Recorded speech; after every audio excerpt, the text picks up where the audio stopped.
Hi guys, welcome back, and if this is your first time here, my name is Eddie Roque. I'm a multimedia artist based in Los Angeles, and in this channel I'm sharing my journey as a musician, cinematographer, and photographer. If you saw the last video when I talk about Gary Moore being my first guitar hero and the biggest influence, and to this day my biggest inspiration as well in guitar and in music. I can also say that Stevie Ray played a huge role in my musical personality growing up. Once again, just around 1990, a lot of things, good things happened to me that time. I discovered the album In Step. Again, a friend from school who had access to like his dad's music, both of his parents working, so we could just skip school and go to his place, and he would stay in his room listening to the stuff he liked, and I could listen to his dad's vinyl collection. And In Step, right there, that happened right after Still Got the Blues, right? I was still in love with the Les Paul, Marshall, high gain or hard rock tones playing the blues. But when I heard Stevie Ray for the first time, it was a lot more clean, maybe because of that, a lot more dynamic, and because the kind of music was a little more traditional. The kind of sound that I heard from Stevie Ray, it was a little more rooted in the traditional blues than the hard rock or blues rock. But I still got very excited to the playing. There was a lot of energy, bending, and things that were aggressive in the nature of the performance, the interpretation, but the tone was not that aggressive. It was a lot more mellow and soft. I was learning about differences between like the Les Paul and the Strat, and how you could achieve those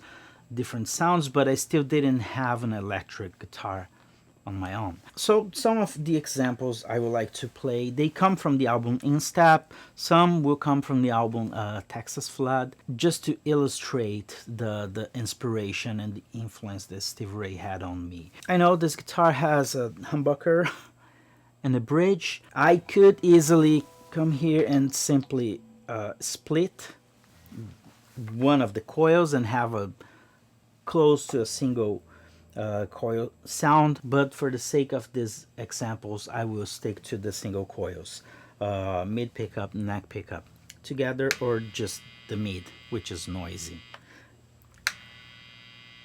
That's the sound of a true single coil. Not cool. Some people like it. Disclaimer, I'm not endorsed by this brandless guitar.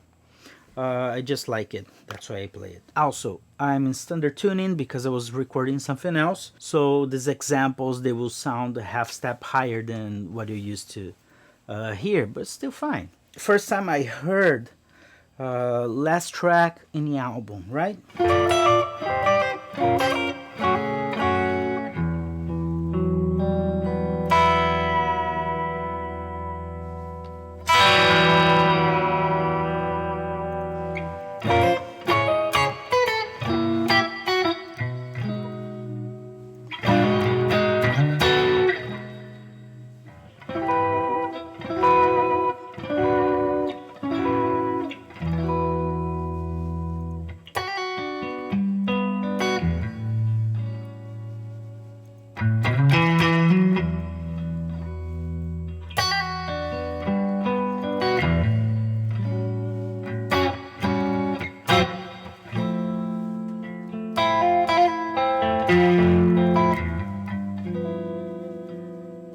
And it goes, right?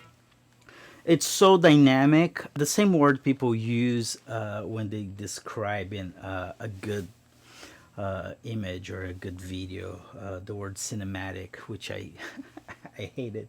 When a blues or a rock musician is playing something that has a little more harmonic content, they usually call it jazzy, and I hate describing like that. He's not playing like sophisticated jazz chords, but he can make it sound jazzy. I think it's a beautiful way to outline simple chord changes, but at the same time shows that, you know, he had a good ear and he could follow things that sound a little more outside or a little more challenging than the simple 145. Another example that it's very similar came from Texas Flood, Lenny, right?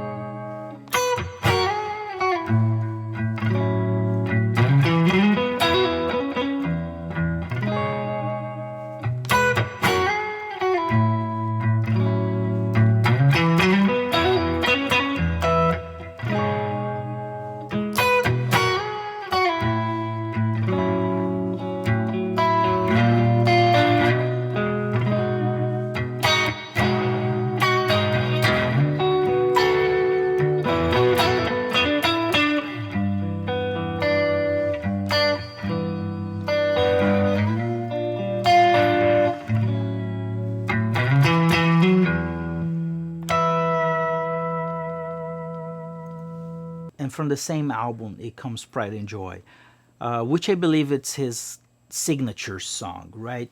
Some of the licks and the written playing, like his outlining the chords and playing like the walking bass line, maybe inspired by a piano. I remember that being very challenging for me to get that movement and make it natural.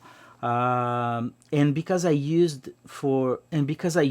as an exercise, just to get the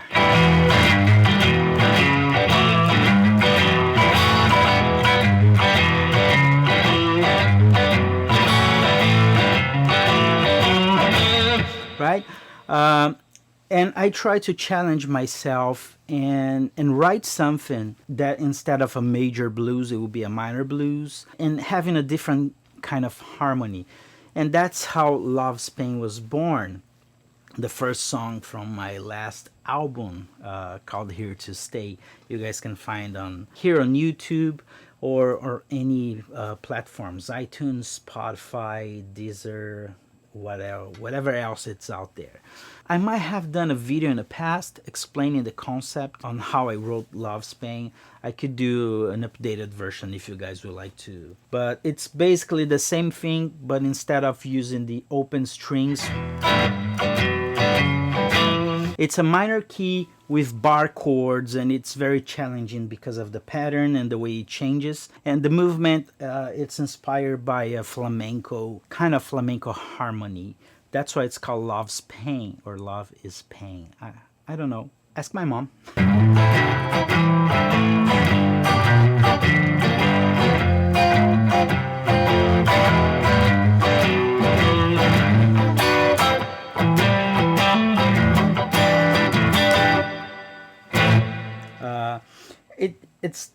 It's definitely a fun song to play. You can apply the harmonic minor inside a pentatonic. There's so many creative ways to do it.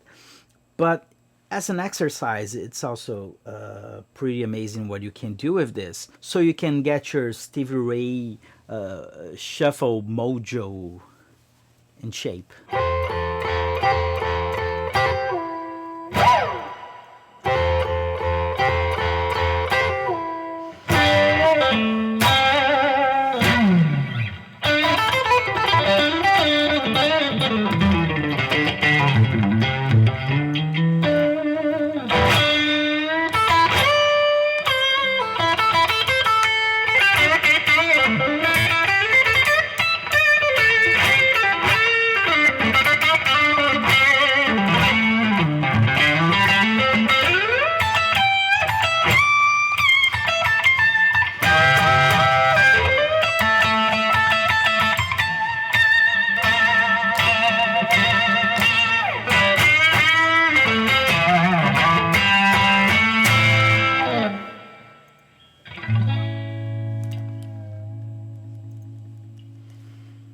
few months ago, I put together this big band just to pay homage to the four foundations of my playing, I would say, which is Gary Moore, Stevie Ray, Jimi Hendrix, and Eric Clapton. We recorded a few songs live in the studio. There's some videos here also in the channel. There's some clips for you to watch. Since we're talking about Stevie Ray, here's some examples for you guys. Because the words I have to tell you, that you will linger for the years. I love you, honey.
Well, that's it for today. I hope you enjoyed this video. I want to say one more time, thank you for your support. You are the sponsor of this video and this material that I'm doing. So I hope you could also be inspired by some of my stories, some of my early influences.